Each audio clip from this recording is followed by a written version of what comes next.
Muy buenas a todos y bienvenidos de nuevo a Camps & More. Hoy os traigo esta pequeña reflex súper exitosa lanzada en 1976, diseñada como cámara con prioridad a la abertura y con un obturador electrónico de plano focal con velocidades de entre 8 segundos y 1 milésimo, con cortinas metálicas y verticales.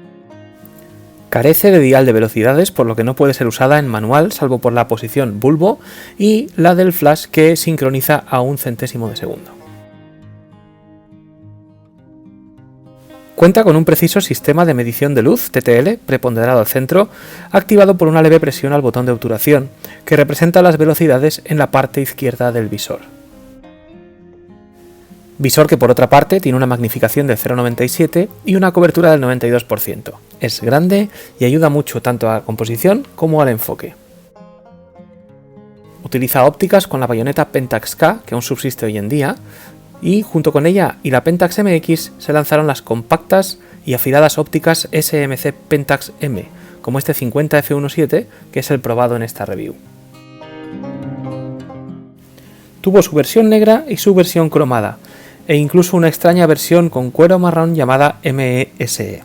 Fue relevada en 1979 por la más avanzada ME Super y la más barata MV.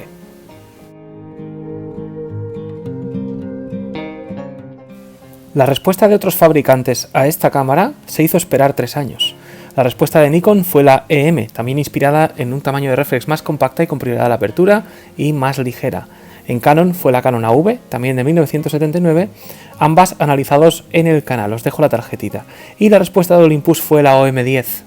Esta ya contenía un sistema híbrido manual y todas ellas fueron lanzadas en 1979.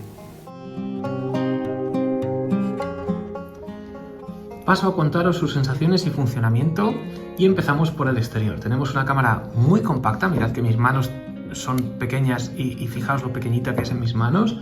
Es compacta, está sólidamente construida, tiene un touch and feel parecido a cámaras de mucho mayor rango, sinceramente. O sea, hay veces que dices, tiene un tacto salvando las distancias rollo Leica, pequeñito y metálico con aplomo, se siente recia. No cuesta nada llevarla encima y esto es muy bueno, por lo menos para mí. A mí me gustan las cámaras que son fáciles de llevar. Y bueno, empezando por arriba, pues a la izquierda tenemos la palanca para el rebobinado. Tenemos el dial de los ISOs, que se utiliza levantando la corona y moviéndolo, como muchas de las cámaras, y la compensación de la exposición, que va de -2 a +2 pasos, ¿vale? Al centro tenemos la zapata caliente y en este lado de la derecha tenemos el dial, digamos, de los modos, que es muy sencillito. L es lock, está bloqueado, no dispara. Auto es el modo de trabajo normal, en el cual trabajamos con prioridad a la apertura. Y yo elijo la apertura y la cámara elige el diafragma que me indica en la pantalla, como hemos comentado.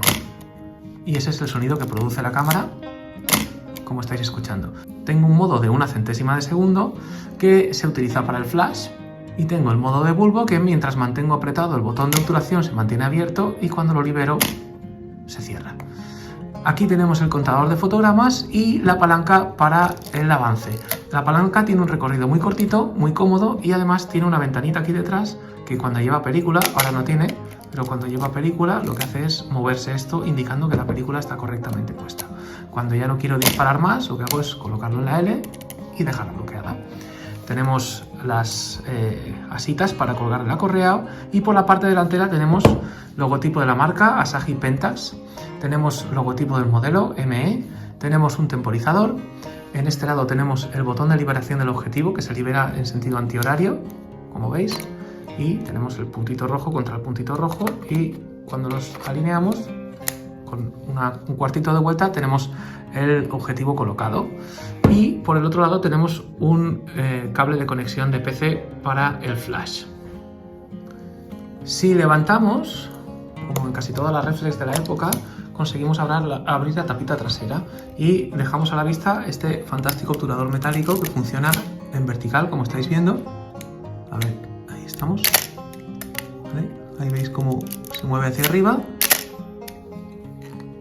y que funciona francamente bien. Por la parte de abajo tenemos las conexiones para los grips o motores, tenemos el botón del rebobinado, de liberación del rebobinado, tenemos el rosca para el trípode y la tapita para las baterías.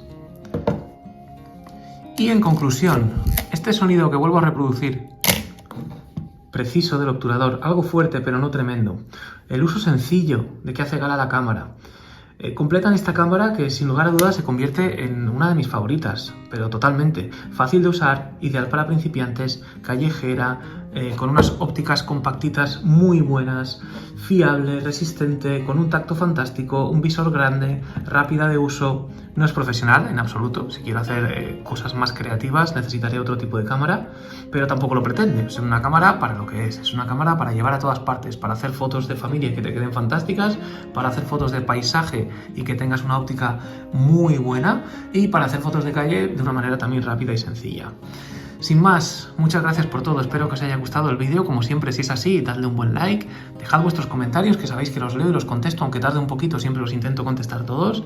Y por supuesto, agradecerle de nuevo a mis amigos de Fotoastro González, que son los que han hecho posible esta review, prestándome la cámara, dejándome disparar estos carretes y revelándolos. Y os voy a dejar, como siempre, su link en el box de la descripción. Y sin más, muchísimas gracias a todos. Paz.